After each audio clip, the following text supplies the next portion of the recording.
In the 1950s and 1960s, when the United States was in the throes of segregation, radio DJ Art Laboe, he had a different vision. Some songs have that sound that the day they come out, they're going to be there for a long time. You just know it. One where black, white, and brown faces were on album covers and show posters and dancing together. He didn't care who you were, where you were. Laboe's charm, his buttery voice, and love of what he eventually called oldies but goodies popularized so many concepts. The compilation album, dedications on air, and most importantly, how to really, truly, greatly promote concerts. This is Art Laboe inviting you to bring back the 50s and 60s with us this Friday night at Art Laboe's Oldies But Goodies Club on the Sunset Strip, Hollywood. And he brought this music and boogie for everyone for over 70 incredible years. And his passing comes at a time when those messages are needed most. I'm Gustavo Arellano. You're listening to The Times, essential news from the LA Times. It's Friday, October 14th, 2022.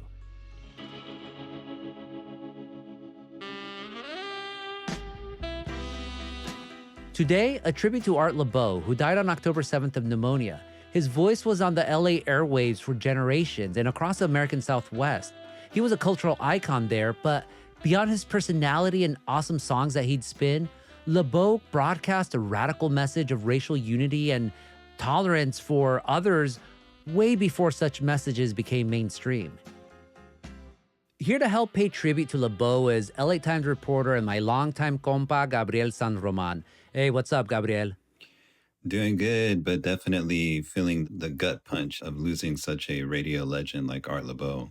Oh, yeah, man. I mean, my first memory of Art was his album, Memories of El Monte, actually on a CD. And I mean, the songs are great. God, Dedicated to You, You're Still a Young Man, Reasons, all that great stuff. But I always like the cover. Like, you see this cover, it's a picture of one of his concerts at El Monte Legion Stadium back in the 50s. And you have black kids, Asian kids, white kids, Mexican kids. They're all dancing together. They're all happy and all of that. And we have to remember that this was from the 1950s when redlining was still in full force. But yet here you have Art saying like, nah, racism, you get to stay out the door. This is a safe space for all folks of color and anyone who wants to be on. But what were your first memories of Art?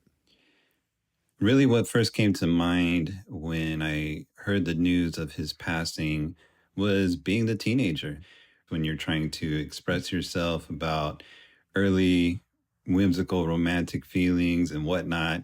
But for me, really, like Sunday nights, you could just turn on the radio. He had a 6-hour killer oldies Sunday special. And for me, I'd get my solo jeans, spray some starch on them, do my ironing, getting ready for the school week ahead. And it's as simple as that in terms of my first memory. But that's pretty much as Chicano as it gets. I have those same memories. I didn't iron as much as you probably did, porque yo soy trocho. Then we become adults. We start covering music. And I remember when you actually interviewed Art Laboe. Exactly. I had goals as a young media maker. In 2008, I worked as a radio producer in community radio. My first question is, as someone who is credited for coining the term oldie but goodie, as an authority on the matter, I'd like to first begin by asking you, when does an oldie become an oldie? So I used to pass out a list of songs at the drive-in and then let the kids pick the music from the top 20 songs. So I used to get a few requests for songs that were 3 or 4 years old. So someone that's like 16 or 17, we had a lot of teenagers, 2 years, 3 years in their life is a long time ago because they don't start living their social life at age 1. They start living their social life in those days, maybe about 11 or 12, and that was half of their lifetime, you see? So it didn't have to be very old to be an old one. So they said, well, the old song. I had a conversation with a legend that stands out as one of my best interviews in my career. And all these years later, I'm happy that I still have that audio. And just, it has to be clarified that Art Laboe was not just in Southern California. His show was broadcast nationwide, and people who knew and loved Art Laboe knew that stuff. What was Art's background? Art Laboe was Armenian and grew up in Salt Lake City. As a young kid, he was completely fascinated by the medium of radio. And this is a time really before television takes off and radio was king. But when his family moved over to Southern California, he calls himself almost a native. He gets started at an early age in San Francisco radio station called KSAN. And back in those days, you had to have an FCC license. At first, the hiring manager said, "We don't have a job for you." Then he busted out the license during World War II. A lot of people had either quit the station or had been called into duty. And Art Laboe's, "Well, actually, I got this license right here." And then all of a sudden, the tone changed and the station manager hired Art Laboe, and it's been a radio career ever since.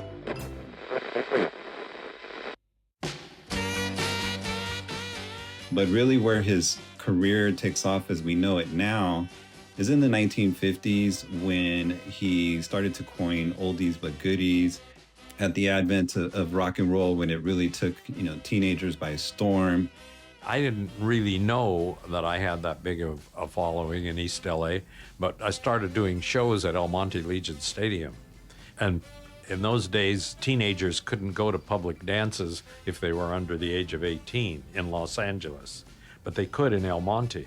So they came from everywhere, Beverly Hills and Southgate and Hollywood and the Valley, and of course, a lot from East LA. And you had this melting pot of music there where Chicanos, black folks, and white kids from West LA all congregated together to hear Rosie and the Originals, Richie Valens, all these wonderful musicians. But the core of that audience in El Monte was Latinos. And so we called them oldies but goodies dances. And then the first Oldies but Goodies album came out, Volume 1, 1959. So why were these concerts so notable in El Monte of all places, which is a suburban city just east of Los Angeles? What was everyone else doing at that time? Art Laboe did what Dick Clark did not do. If you look at American Bandstand, Dick Clark liked to say that the dance floor where he recorded the program when he took it over in the mid-50s was integrated with black kids and white kids. But a scholar named Matt Delmont basically disproved that by pouring through thousands of photos and interviewing teenagers who wanted to be on the show but weren't on the show. So in the 50s, black teens from Philly couldn't get on American Bandstand, but all the way across the country in El Monte, Art Laboe had white, black, and Latino youth dancing together to music for the ages. More after the break.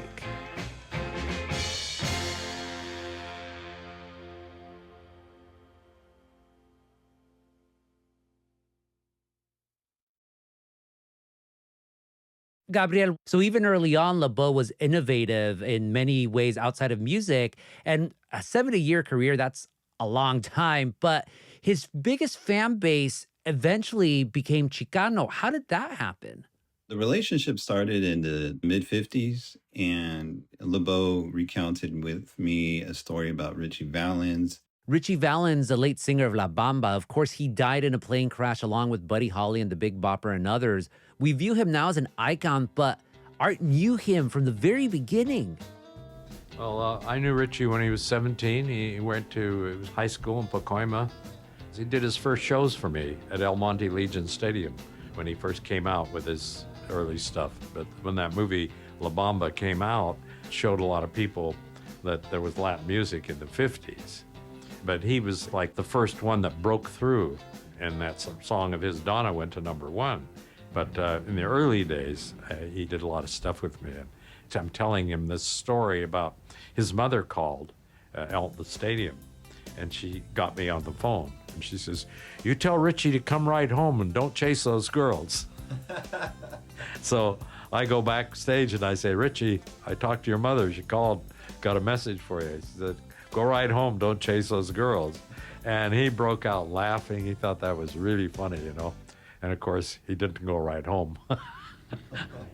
I think the relationship really becomes solidified because The return of Art Laboe happens in 1991. He gets approached by KGGI 99.1 FM in Riverside. They say, we know what you do on Sundays. We'll give you the complete freedom to do, a 6-hour show of dedications and in old school jams. From then on, I think the relationship and the multi-generational aspect of it really takes off, because by that time, there's people that listened to Art Laboe in the 50s when they were teenagers, and then there's teenagers in the early 90s who are getting to know him. It's interesting because sometimes I'll talk to someone on the air that's a teenager, and they'll say, my mom wants to talk to you.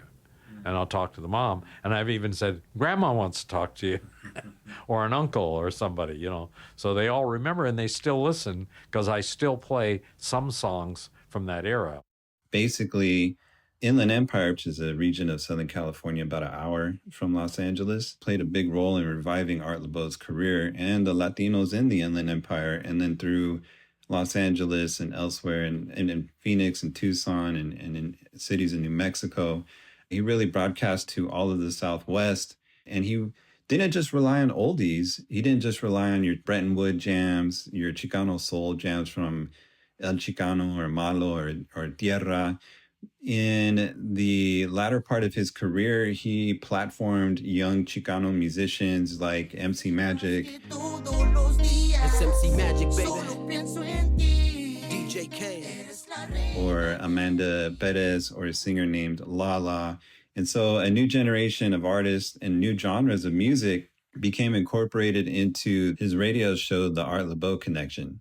And Art Laboe recognized that we needed more Latinos in media on the radio. And he didn't just think that. He showed up and mentored young talent like Jimmy Reyes. And definitely, I think that'll be part of his legacy too. Jimmy Reyes is a DJ at 104.7 FM here in Los Angeles, and he first worked with Art Laboe as an intern. We spoke to him about Art's influence on his life. Art Laboe went to bat for me when I first got let go from Hot 92.3 in Los Angeles, and that was my first time being fired, so I was pretty devastated. And I put a call out to Art Laboe and them because they had a facility on Sunset in Hollywood called Original Sound Entertainment, where he would broadcast from, because he had a radio station called Coco 94 in Fresno. So I went over to meet with them, and they offered me a job.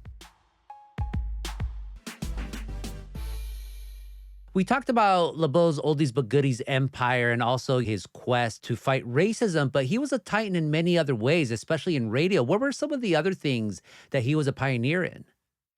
When you listen to the show, you immediately got a sense that Art Laboe's radio program and his dedications provided a lifeline to folks that were incarcerated, doing hard time. And basically, you could be in prison listening to Art Laboe and hear your family on the other side of the wall coming through the airwaves, the nicknames for Latinos that they use in their dedications. So it would be easy to hear on a Sunday night a dedication from someone named Sad Girl to their boyfriend or their husband named Sleepy. And Art Laboe would use those nicknames too when he made those dedications.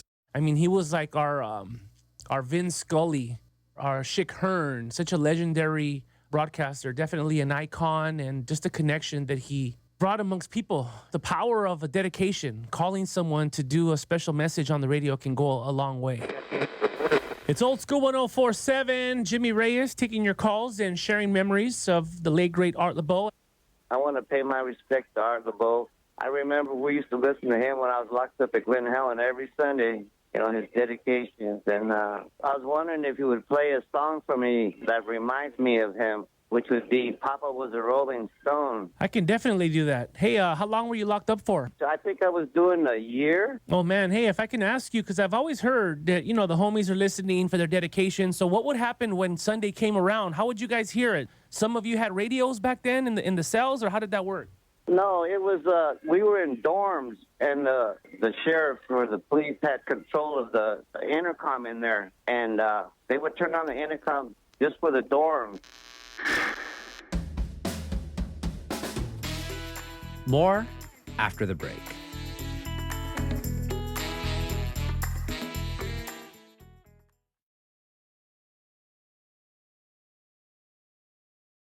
Gabriel, what Art Laboe's most associated with older music, the old R&B, what he literally trademarked as oldies but goodies. What do you think is it about oldies music that continues to have this staying power? What do you think is so powerful about that command of nostalgia? I think that oldies but goodies remain because it's just timeless music. And the lyrics are heartfelt and sincere. If you take a song like Angel Baby by Rosie and the Originals, It's just like heaven being here with you. these are very innocent declarations of love that kind of typified, the sensibilities of mid-century America. And so when you go really back into the day of Art's music vault, artists like Brenton Wood, they sound as good today as they did back in the day. I think there's a very strong pull to the good old days, if you will, when you were young, times were simpler, and it'll never go out of style. It sounds so saccharine, though, these heartfelt love songs with titles like Dedicated to You and Chapel of Love and Keeper of Dreams and all of that. So how does art in these songs continue to hold such a place in our hearts, even at a time where it feels racial tensions and the world at large is especially bad? Yeah, Art Laboe was organic in his approach. He said that teens didn't have such a narrow scope or love of music. And if you went back to the 50s and 60s, the Billboard charts were diverse.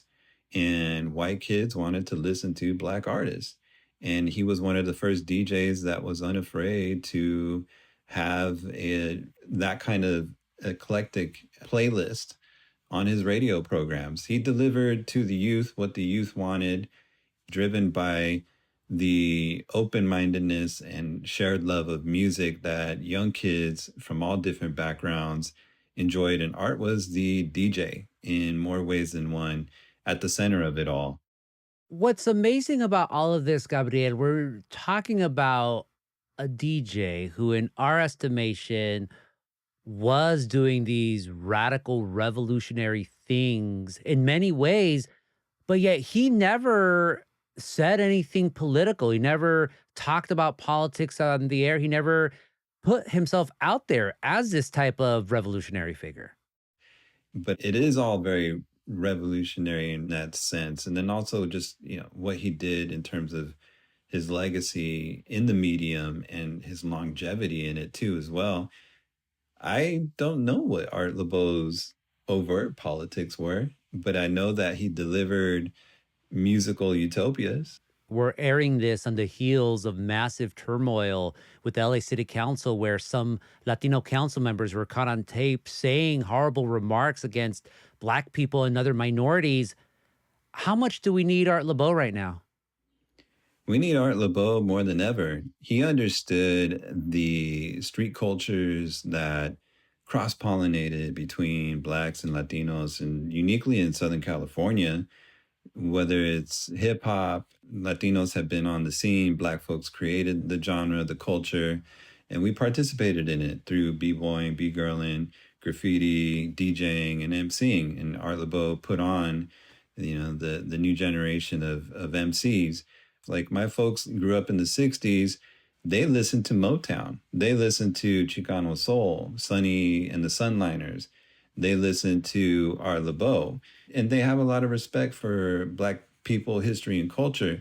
So if we could learn about each other and build a mutual respect through our cultural contributions, it would be a different LA. It would be a different Southern California. But, we're here in the moment, missing him, and missing him for more than just his Sunday dedications.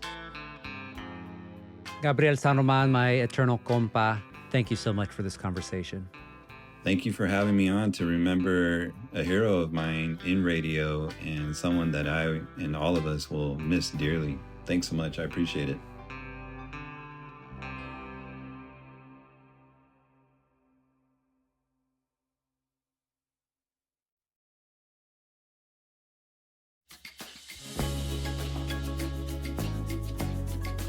And that's it for this episode of The Times, essential news from the LA Times.